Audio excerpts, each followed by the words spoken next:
Bonjour, good morning. We're gonna start, otherwise we're gonna run late already at the first session, so let's go.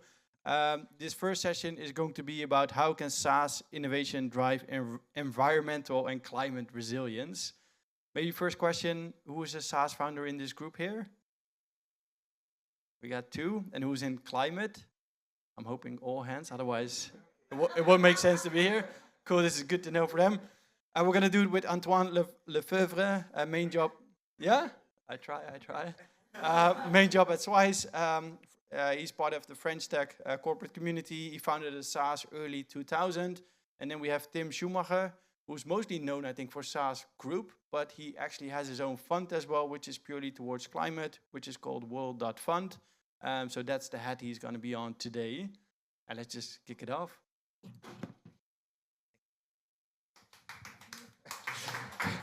Thank you very much. Really appreciate it. Hello, everybody. Let's have the opportunity to secure some time for Q&A to have this session much more interactive. I see that we are a mix of people, SaaS founders and climate convinced people, so very good. So yes, today we will be talking with Tim about climate, innovations, partnerships. We know that we are in the 7th years where we see an increase of temperatures, and we know that each year is breaking the record of the previous year. So we know that we need to act, and this is what we'll try to discuss with you today with Tim. My name is Antoine Lefebvre. I am part of Suez, so we'll discuss about Suez, which is a leading company in environmental services. And we hope that this discussion will inspire you to join the journey about climate change. But let's start with Tim. You have an incredible track record in SaaS, leveraging SaaS, including in climate. Could you tell us about your background, with which perspective you are talking today, and why you accepted to discuss and to join me on stage today? Thank you very much. Well, thank you. I like the topic because it's really the intersection of the two things. The one thing I've been doing for the last 25 years is software and SaaS, and the other thing which I've been always very passionate about is climate and ecological topics. And so I'm trying to mix the two. I've always tried to mix the two. For example, I started Ecosia, the green search engine, and made that bigger, and now the Climate Fund, the World Fund, and so it's really, for me, it's the intersection of the two things that I find most interesting, because as you said, I think it's the most pressing issue we have as humanity, and software plays a role. Software plays a role in everything. Software is eating the world, so of course there's a lot of things we need to change. We need to change the energy system, we need to change what we eat, we need to change waste management, everything. The carbonization is everywhere, but software plays a role everywhere. And so that's why I think it's interesting. And it's cool that a lot more SaaS founders over the years, I mean, this is still a small group, but overall I see a trend that a lot of good, bright founders go into this field, or same goes for employees, same goes for everything. There's more talent coming into this space. And so climate space plays a role, and let's start off by one thing is there's two fundamental concepts I would say. There's the concept of the climate footprint, which you all know, like the footprint of what each one of us does is like what we eat, if we fly, if we, I don't know, drive a car or what type of car, and so and companies have a footprint too. And I think there's one thing every company to start off with can do is to limit your own footprint. It's like get green data centers, limit the consumption of data, change the way kind of how you serve food to the employees, how you heat your offices, whatnot. So there's a lot of things, and that's all stuff you should do. It's well proven. It's clear playbook. Just make it something you put on your agenda as the CEO, just like you would put on revenue and P&L and stuff onto something you track and you improve. Of course, today we would rather want to talk about the second thing, which is the handprint. Each one of us, again, personally can do is talk to other people, do something, move others, and change the way the world is actually working, because with a footprint alone, we can't change it. Like, we still flying, for example, is one of those things you can't completely cut it. Otherwise, a lot of you wouldn't be here. And every company as well has a handprint. The question is like, what's the business model, and how can you shape a business model in a way that it's actually not just climate neutral, but that it contributes to a regenerative world. So contributes to something that is actually making the planet better. And so before we dive into that, I'd like to turn the question around. Maybe also an introduction of Suez and yourself is like, what is your climate handprint, and how do you see this from someone who's actually really moving already a lot of water, a lot of waste management, and at a scale which is unprecedented, of course, for anyone who is a founder and doing something kind of fairly small. How do you see that? Yeah, sure. Well, Suez, I don't know if you know Suez, but it's one of the environmental leaders. We operate in 40 countries, and we deliver waste and water management services, mainly to municipalities. And what you say about business model, I think is also really relevant regarding the business model of public authorities, and maybe this is something that we might come back on. So Suez, yes, we help people with drinking waters. We deliver drinking water for about 16 million people in the world. We transform waste in energy. We produce around 7.7 terawatt-hours of energies, and so on. That's really embedded. We see that now, to face all the challenges, we need to accelerate. And it's also a question of differentiation for our group. Innovation is really at the heart of the company. When we talk about innovation in Suez, we talk obviously about industrial processes, what we can do more with waste. Tomorrow we'll do with waste, we will do a biofuel, we will do much more than we do today. How we can have always cleaner water. We know that this PFAS question right now around waters and so on. So there is this technical water, but there is always a specific place for data and AI, because that's a real transformation of our market, and that's really needed. And that's the reason why we have created a dedicated business unit to deliver SaaS solutions. I will say in the SaaS, in Suez way, in a sense, to deliver a specific solution for the market, for our own businesses, but also for any municipality in the world. Focus on detecting water leakage.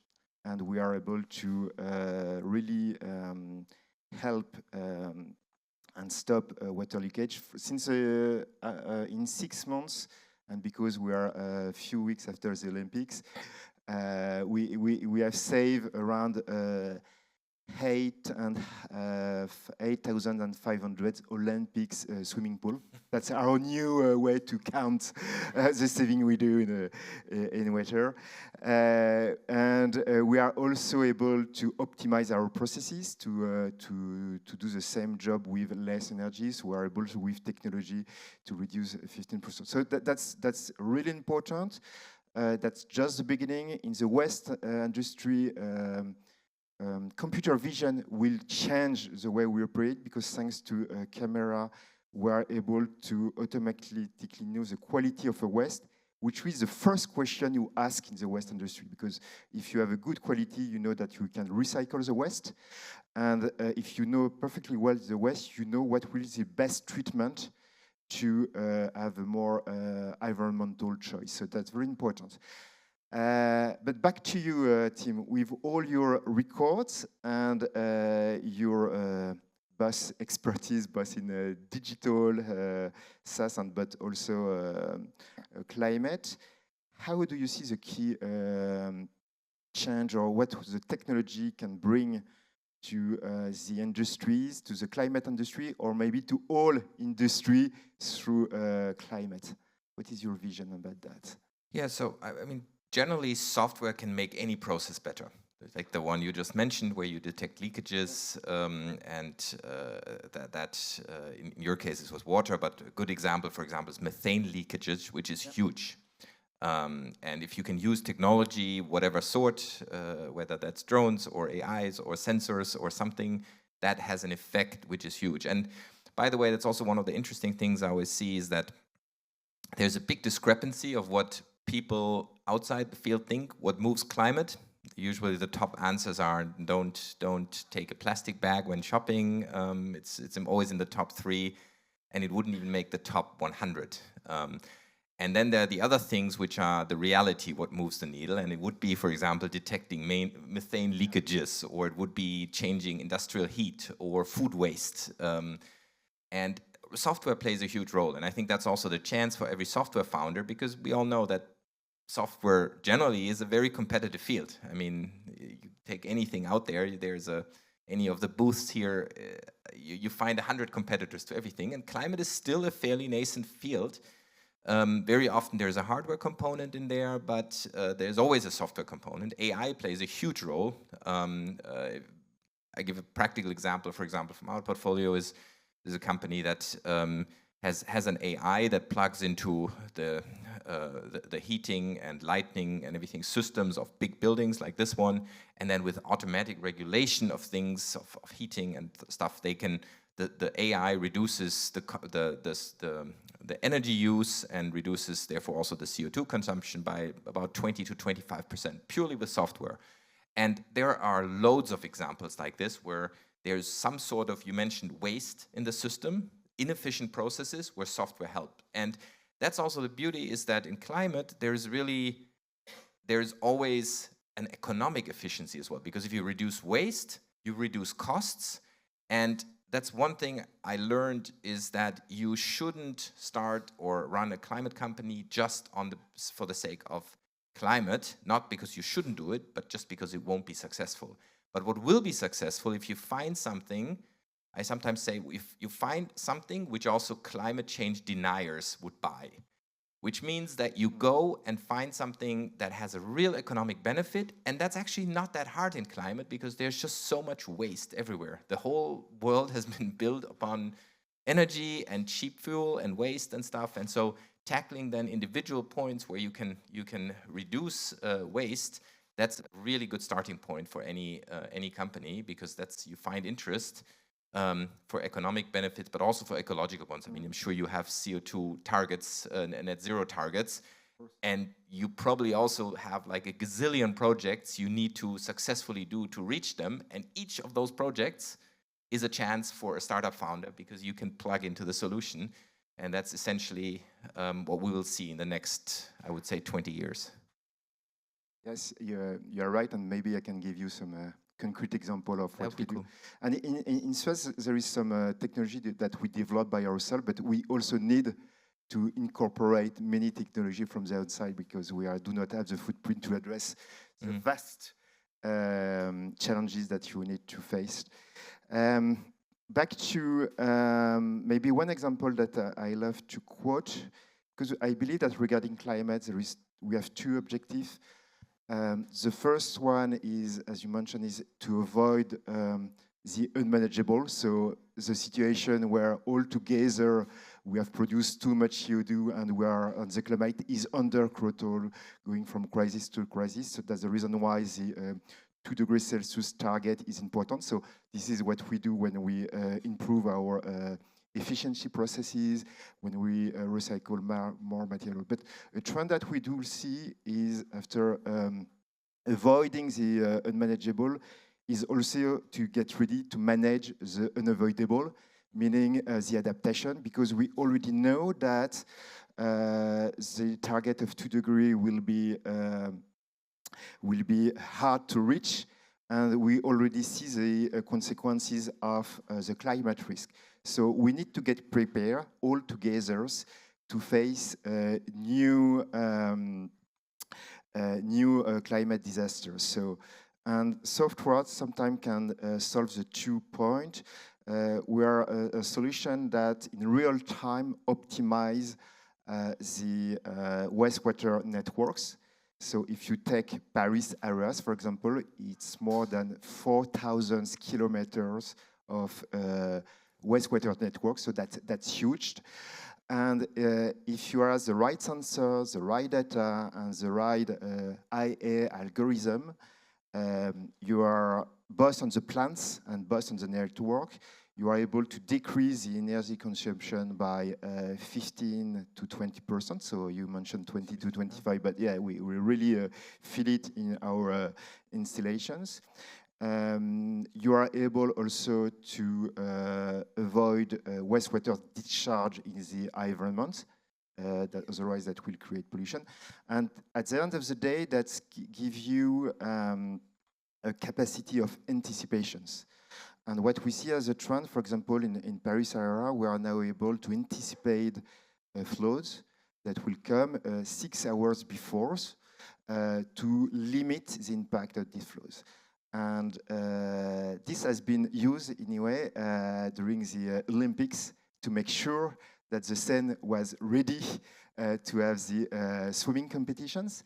And there is a bit of IA to predict, thanks to the climate, meteo, and so on, and the perfect knowledge in real time of the networks, how to handle all this wastewater and the water coming to make sure that we keep the Seine clean. Cool. And speaking of the corporate to startups partnerships, those were things startups were doing, or scale-ups, or stuff you did yourself?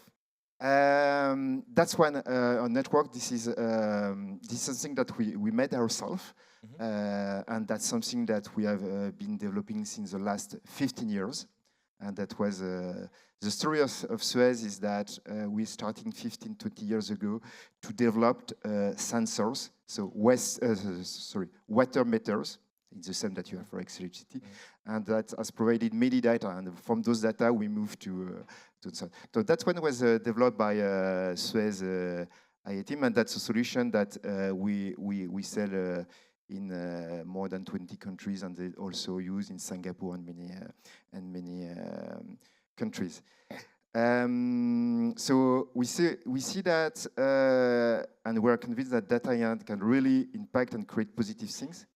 We see also that we need to accelerate, because we cannot say that technology will save the world like this. And so, Tim, from your perspective, what will be the key challenges to accelerate? What will be the key driver to have more innovation for climate, and that will help us to accelerate in the climate